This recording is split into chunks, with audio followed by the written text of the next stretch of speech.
Olá, pessoal, sejam bem-vindos. Eu sou Thales Moura, professor de literatura do apoio pedagógico da Faculdade de Letras da UFMG.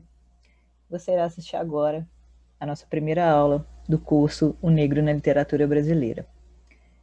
O texto selecionado para a aula de hoje, de acordo com a nossa ementa, é o texto A Trajetória do Negro na Literatura Brasileira, do Domício Proença Filho.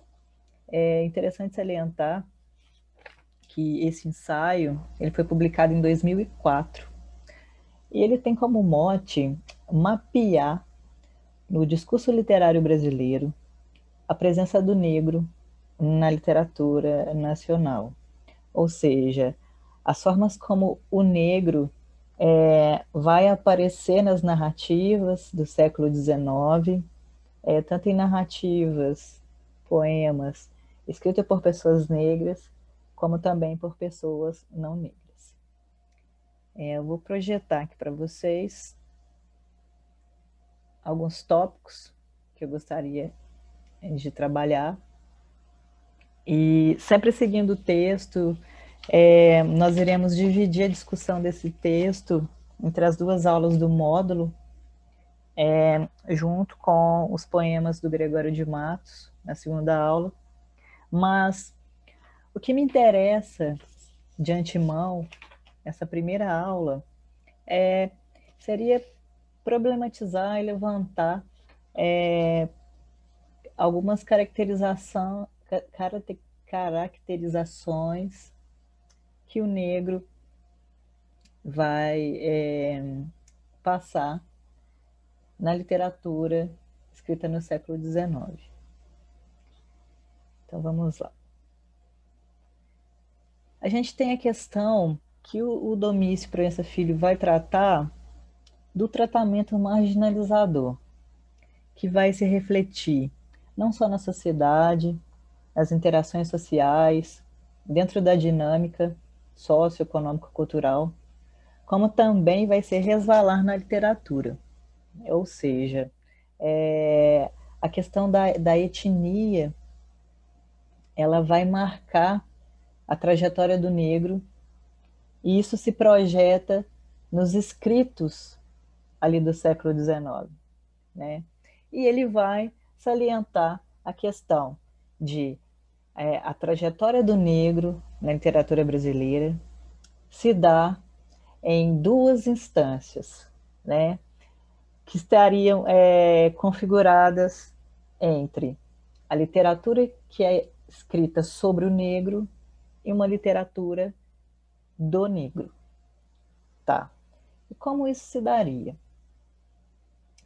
Primeiro, o negro ele vai aparecer como um objeto, a partir de uma visão distanciada, certo? Então o negro é um personagem e as vivências na realidade histórico-cultural brasileira do negro vão ser interpretadas, né, vão se tornar tema, assunto das obras literárias, né, a partir das ideologias, das atitudes e dos estereótipos atribuídos através da estética branca dominante. Ou seja, nesse sentido, nós temos então aqui uma literatura que é sobre o negro em um primeiro momento. Irão existir, ainda no século XIX, algumas literaturas, algumas obras literárias que irão tratar da temática do negro já como uma possibilidade precursora de pensar o negro a partir do ponto de vista da negritude, mas ainda Domício vai apresentar as marcas, grandes marcas, marcas fortes ainda da cultura do colonizador e que estão impregnadas ali nas vivências, mesmo de obras literárias que terão uma proposta de reivindicação mesmo dessa identidade, de reivindicação, né, de uma sociedade mais justa e igualitária, e que não acontecia do ponto de vista dos negros. O primeiro recorte que o autor faz e que traz para a gente o mapeamento e um ponto de início dessas discussões e de como isso começa a aparecer na literatura seria ali no século XVII com Gregório de Matos. Gregório de Matos produz efetivamente no período barroco, mas dentro dos estudos literários e na historiografia literária de Antônio Cândido, por exemplo, ele não é considerado, a estética barroca não é considerada. Haroldo de Campos vai entender esse processo, né, como um sequestro do barroco dentro da literatura brasileira, em que a obra de Gregório de Matos não é considerada dentro da historiografia, e já na literatura de Gregório, o Domício vai mapear essa percepção, né, do negro dentro das obras literárias. Então eu trago esse poema para que a gente possa perceber como é que Gregório está tratando do negro nesse momento, ali já no século XVII. Que falta nessa cidade verdade, que mais por sua desonra, honra, falta mais que se lhe ponha vergonha, o demo a viver se exponha, por mais que a fama exalta, numa cidade onde falta verdade, honra, vergonha. Quem a pôs nesse rocrócio? Negócio. Quem causa tal perdição? Ambição. E a maior dessa loucura? Usura. Notável desaventura de um povo nécio e sandeu, que não sabe que o perdeu. Negócio, ambição, usura. Quem são seus doces objetos? Pretos. Tem outros bens mais maciços? Mestiços. Quais destes lhes são mais gratos? Mulatos. Dou ao demo os insensatos. Dou ao demo a gente asnal, que estima por cabedal pretos, mestiços, mulatos. Então, aqui já no século XVII, Gregório de Matos está problematizando a questão da inferioridade racial que o Brasil confere aos povos negros, à população negra, e já, de certo modo, já começa a pensar em uma literatura, né, em uma poesia que vai tentar desmistificar, né, e quebrar com essa ideologia dos povos colonizadores e brancos que tem como estigma as questões raciais. A partir do século XIX, Domício Proença Filho, ele vai dizer que a visão estereotipada ela vai ser uma marca dentro dos projetos literários. Então, ele cria alguns tópicos, que são os tópicos, as temáticas, as formas mais comuns em que o negro é apresentado na literatura. Então, ele vai colocar aqui o negro é apresentado como escravo nobre, já numa espécie de branqueamento. O negro é vítima, o negro é infantilizado, ele é serviçal ou subalterno. O negro ele vai representar um escravo, demônio, né? Aquele que vai infernizar a vida do seu senhor. Ou ora o negro vai se apresentar como pervertido, ou ele vai aparecer, né, nessas literaturas como erotizado ou objeto sexual, certo? Então, são todas as possibilidades que o Domício vai abordar dentro deste texto.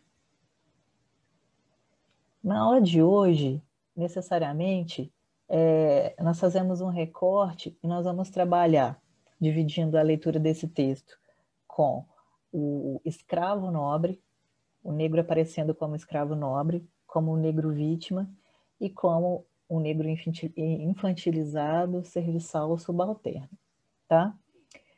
Iniciando a nossa discussão, para poder pensar a ideia do escravo nobre, a ideia de um negro que ele vence por força do seu branqueamento, embora à custa de muito sacrifício e humilhação.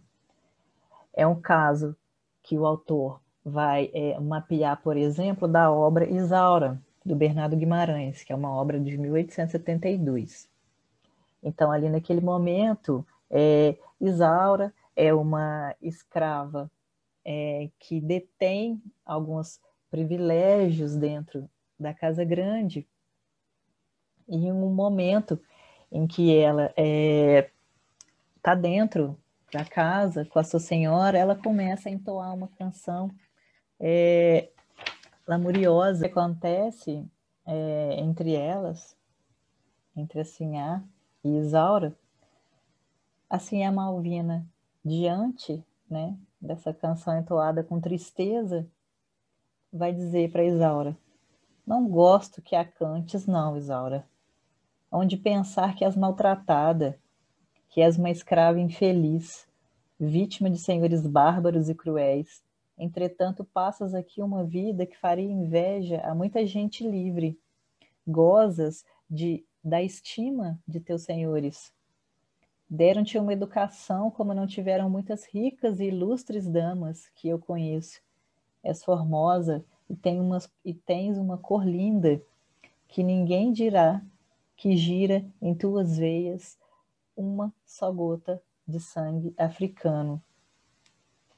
No que Isaura responde: mas, senhora, apesar de tudo isso, que sou eu, mais do que uma simples escrava? Essa educação que me deram e essa beleza que tanto me gabam, de que me servem? São trastes de luxo colocados na senzala do africano. A senzala nem por isso deixa de ser o que é, uma senzala. Eu não, senhora. Não, e a senhora, assim, a Malvina vai falar com ela: queixas de tua sorte, Isaura? E ela vai responder: eu não, senhora. Apesar de todos esses dotes e vantagens que me atribuem, sei conhecer o meu lugar. Então, nesse momento, essa questão que se coloca do branqueamento, né, do negro que tem esses apadrinhamentos no século XIX e que vão passar por esses processos em que são apadrinhados ou que têm algumas regalias dentro da Casa Grande, o que são consideradas regalias naquele momento, né? Eles vão ter todas essas possibilidades, a questão da educação, de um modo de vida diferenciado das demais pessoas escravizadas, né? Ou que estão vinculadas a uma trajetória de escravos, elas vão ser vistas pelos olhos dos senhores como pessoas que, grosso modo dizendo, estão reclamando de boca cheia. Seguindo sobre essa ideia do branqueamento, em 1881, o Aloysio de Azevedo vai publicar O Mulato. E o Mulato também o protagonista, que é Raimundo, ele vai ser filho, né, de um senhor de uma fazenda com uma escrava. Ele não vai ter muito contato com a mãe, que a mãe vai falecer cedo, e o seu pai também vai morrer enquanto ele era muito novo, e ele vai ser apadrinhado pelo seu tio, e ele vai ter a possibilidade de estudar em Portugal, ele vai se formar em Direito, e ele vai retornar ao Brasil, depois de algum tempo, e vai tentar, e ele quer descobrir as suas origens. Até então ele não sabe que ele era filho de um senhor de terras com uma escrava. E aí, nesse momento, ele começa a perceber todas essas questões que vêm com essa dinâmica da colonização e da inferioridade racial. Eu trouxe um trechinho para ilustrar, e que é um trechinho que o Domício coloca no texto, no ensaio, e é um trecho que vai analisar, na verdade, mostrar, né, o modo como Raimundo ele toma consciência de quem ele representa ali na sociedade brasileira, né, ao descobrir as suas raízes, de onde ele vem. E o trecho é o seguinte: não chores, minha flor, tens toda a razão. Perdoa-me se fui grosseiro contigo. Mas que queres? Todos nós temos orgulho, e a minha posição a teu lado era tão falsa. Acredita que ninguém te amará mais do que te amo e desejo. Se soubesses, porém, quanto custa ouvir cara a cara, não lhe dou minha filha, porque o Senhor é indigno dela. O Senhor é filho de uma escrava. Se dissessem, é porque é pobre, que diabo, eu trabalharia. Se dissessem, é porque não tem a posição social, juro que a conquistaria, fosse como fosse. É porque é um infame, um ladrão, um miserável, eu me comprometeria a fazer de mim o melhor dos homens de bem. Mas um ex-escravo, filho de negra, um mulato, e como hei de apagar a minha história da lembrança de toda essa gente que me detesta? Então, essa percepção de Raimundo, protagonista de um mulato, de como a sociedade brasileira do século XIX encara a população negra e a partir dessas raízes da escravidão vai lidar de forma provinciana, né, com as questões sociais, com uma sociedade que é formada por uma miscigenação. A ideia do negro vítima, que vai aparecer em Um Navio Negreiro, que é um poema de Castro Alves. O teórico vai considerar que mesmo um poema que vai tratar já a partir de uma ideia de reivindicação, né, da questão racial, ele ainda personifica algumas dinâmicas que vão estar relacionadas com o passado opressor, né? Com o passado que oprime, que faz do negro uma vítima, né? Então, nesse poema, nós temos uma personificação de África e o pedido de perdão pelos seus crimes, né? Então, como é que vai ser essa dinâmica de Castro Alves pensando, né, o papel do negro na sociedade brasileira, né? Com um poema que tem esse viés, né, de denúncia, mas que ainda coloca o negro nessa posição de vítima. E o trecho é o seguinte: mas eu, Senhor, eu triste, abandonada, em meio das areias esgarrada, perdida, marcho em vão.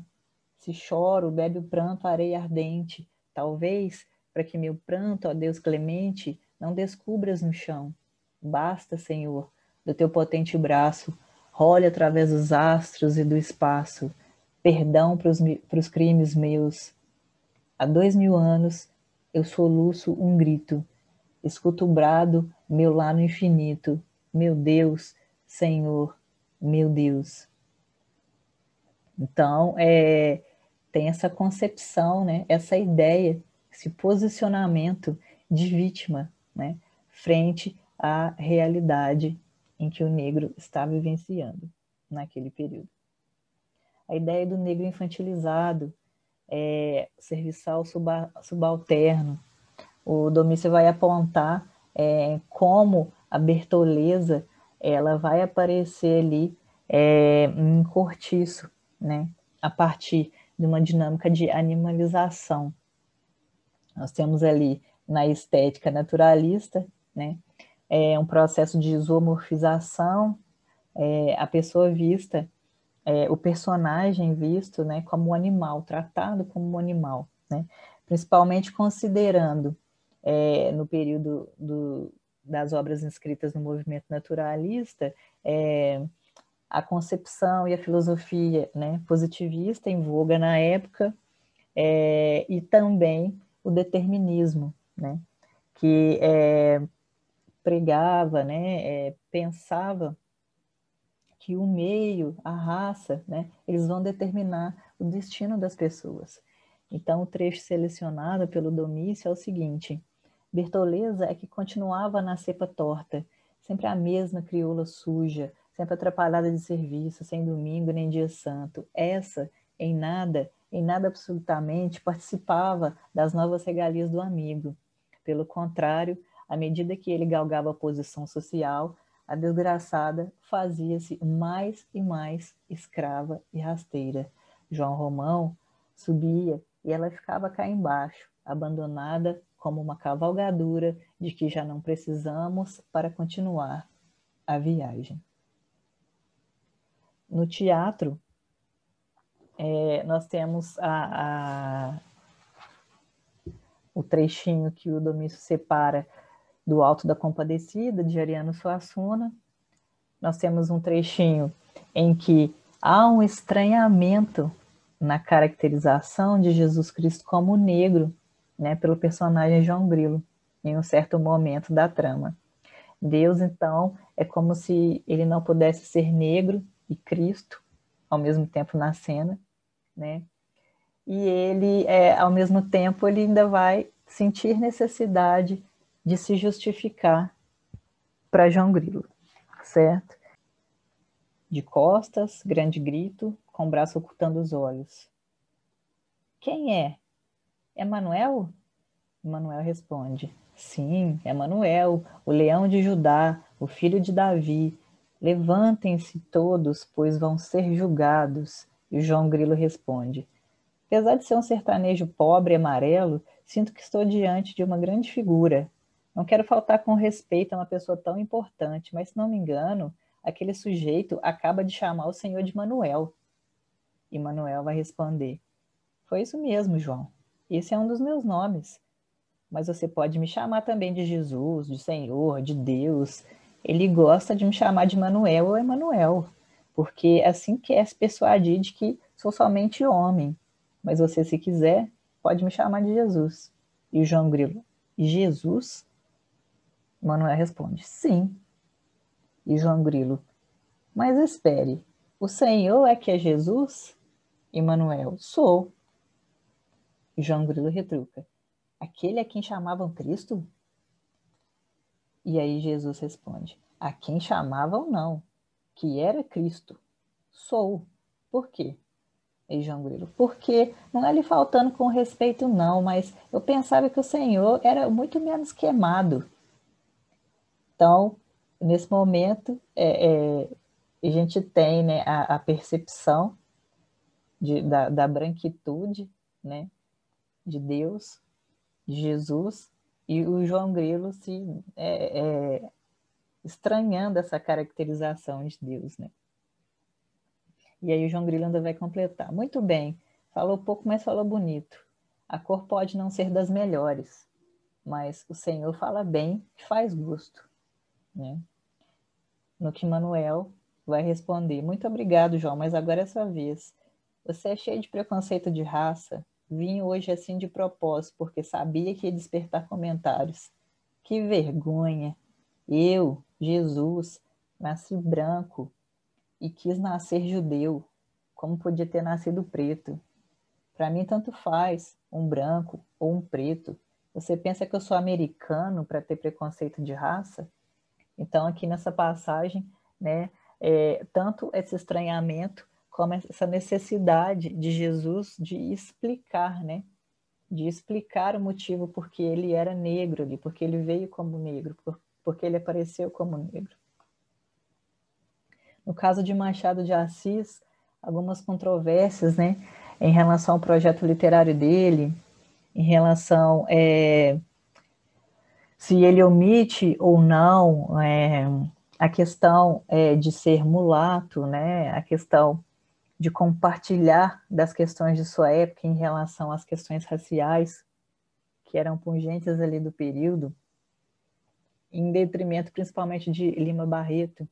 Os dois escreviam no mesmo período e eles possuem uma semelhança, mas também uma diferença dentro dos seus projetos estéticos e literários. E aí muitas das polêmicas, né? Machado de Assis omitia, né, ser negro, ele omitia trabalhar, ou pensar, né, a situação do negro na sociedade brasileira. E aí alguns estudiosos, né, vão pontuar a diferença da abordagem, né, da questão da escravidão, do ser negro na sociedade brasileira, a partir das estéticas que eles escolheram, né? Uma opinião do Domício no seu ensaio é que ele entende da parte dele, né? E aí eu vou ler a citação dele aqui. De minha parte, entendo que a literatura machadiana é indiferente à problemática do negro e dos descendentes de negro como ele. Mesmo os dois contos que envolvem escravos, o caso da vara e pai contra mãe, não se centralizam na questão étnica, mas no problema do egoísmo humano e da tibieza de caráter. Os demais tipos negros ou mestiços participam como figurantes em história que, no nível do conteúdo manifesto ou do realismo de detalhe, constituem reflexo da realidade social que pretendem retratar. Então, para o teórico desse texto que a gente está lendo nessa aula, ele não vê o projeto machadiano pensando a problemática do negro e da descendência negra na literatura, mas essa temática ela aparece como segundo plano na literatura de Machado de Assis. E existe a concepção que os teóricos trabalham sobre o projeto estético de Machado de Assis se ligar mais à linguagem do que às questões sociais, o que se daria de modo diferente na literatura de Lima Barreto, que é uma literatura militante, que é uma literatura que se liga mais às questões sociais, e vai pensar, por exemplo, o projeto de urbanização e como isso devolve para a sociedade, né, para as classes sociais menos favorecidas, a precariedade das moradias, né, os subúrbios e tudo aquilo que o subúrbio vai criar, né, não só como questões negativas, mas o que o subúrbio vai produzir, né, como cultura, né, como questões produtivas mesmo. Então, o Sérgio Buarque de Holanda, ele faz, num prefácio do livro Clara dos Anjos, de Lima Barreto, essa diferenciação entre as duas obras a partir do seu ponto de vista. Então, ele está pensando ali sobre a questão do critério de genialidade literária. Ele coloca um ponto de vista que seria uma distinção de Machado de Assis e Lima Barreto a partir da ideia de refundição estética. Para Sérgio Buarque de Holanda, o Lima Barreto ele não trabalha esteticamente o objeto literário, né? De modo que a obra de Lima Barreto parece mais uma confissão mal escondida, né? Visto a sua dinâmica, né, de existência, o modo como ele vai lidar com as questões problemáticas ser um homem de classe baixa e residir no subúrbio, como ele vai trazer aquilo para dentro da literatura. E já no caso de Machado de Assis, né, essas questões raciais e do modo como as pessoas vão circular na sociedade, ele vai fazer esse movimento a partir de uma refundição estética, na qual a questão da linguagem ela vai se colocar em primeiro plano. Não que Machado de Assis ele dê as costas para essa problematização, mas que ela é trabalhada num nível de linguagem mais refinado, e que aí deixa ficar subentendida várias das críticas, das sátiras que ele vai fazer à sociedade, né, no século XIX em relação ao preconceito racial. Então, é um trechinho que eu trago mais para poder ilustrar essas diferenças, a aproximação entre Lima e Machado de Assis. No segundo momento, o teórico vai abordar o negro como sujeito, ou seja, a literatura do negro. E aí, nesse momento, começa a aparecer uma atitude mais compromissada dentro dos projetos literários. Então, a literatura do negro, ele surge com alguns pioneiros e ele vai sinalizar, né, esse surgimento com Luiz Gama. E aí eu trouxe um recorte aqui do poema Quem Sou Eu, que é também conhecido como Bodarrada, para poder apresentar, né, de que modo Luiz Gama ele começa a trabalhar, né, ele traz essa temática do negro para dentro da literatura. Eu bem sei que sou qual grilo, de maçante mau estilo, e que os homens poderosos dessa arenga receosos hão de chamar-me Tarelo, bode negro, mongibe, porém eu, que não me abalo, vou tangendo o meu badalo, com repique impertinente, pondo a trote muita gente. Se negro sou, se sou bode, pouco importa. Que isso pode? Bodes há de toda casta, pois que a espécie é muito vasta, há cinzentos, arrajados, baios, pampas e malhados, bodes negros, bodes brancos, e sejamos todos francos, uns plebeus e outros nobres, bodes ricos, bodes pobres, bodes sábios, importantes, e também alguns tratantes. Aqui, nesta boa terra, marram todos, tudo berra. E aí é interessante perceber essa apresentação crítica, né, e política a questões de identificação, diferenciação social e racial, né, e Luiz Gama está debochando, né, desses sistemas de hierarquização entre raças, né, concluindo que nós estamos todos misturados, né. Então, já começa a se esboçar uma contra-imagem, né, de superioridade étnica dos brancos, né, algo que é construído ali pelo discurso colonial, né, e aí pensando toda essa dinâmica das identidades, né, como é que isso se movimenta já ali no século XIX. Sobre a questão do engajamento, né, o autor vai pontuar que o posicionamento engajado da literatura negra, da trajetória do negro na literatura, só começa a ganhar corpo efetivamente a partir de vozes precursoras nos anos de 1930 e 1940. Então, e vai ganhar força mesmo somente a partir dos anos 60, né? E uma presença destacada com grupos de escritores que vão assumir ostensivamente esse lugar de fala como negros, né, ou como descendentes de negros, nos anos 70, né, e no curso dos anos 80, já preocupados com uma marcação, com uma afirmação cultural da condição negra, né, dentro do contexto, dentro da realidade brasileira. Então, no século XX, né, vão aparecer os movimentos de conscientização dos negros brasileiros e a literatura brasileira, a trajetória do negro dentro da literatura vai ganhar outros contornos, né? Então, ele vai pontuar alguns grupos, movimentos, antologias que vão auxiliar nessa afirmação étnica e de identidade cultural, e que vai fazer com que a literatura ela se coloque, né, diante dessa apresentação da trajetória do negro, a partir de uma tomada de posição, de um comprometimento ideológico mais assumido, né, e não tão velado, não tão tida sob os padrões brancos, mas sim já assumindo, né, esses movimentos de afirmação de identidade.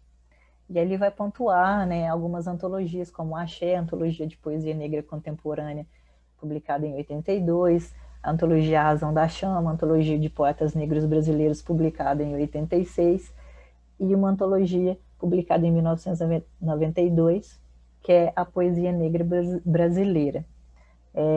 Que daí vão surgir os primeiros textos, né, precursores dessa tomada de posição, dessa virada de chave em que o negro não vai se colocar mais sobre aqueles estigmas, estereótipos brancos, né? De negro como vítima, negro como infantilizado, erotizado. Ele vai efetuar essa virada de chave. E aí ele traz um poema e exemplo para podermos pensar como se dá essa virada, né? Que é um poema do Carlos Assunção, que se chama Protesto, né, em que vai ter os seguintes dizeres, que a gente vai poder conseguir aprender a seguinte percepção, né, do negro na literatura.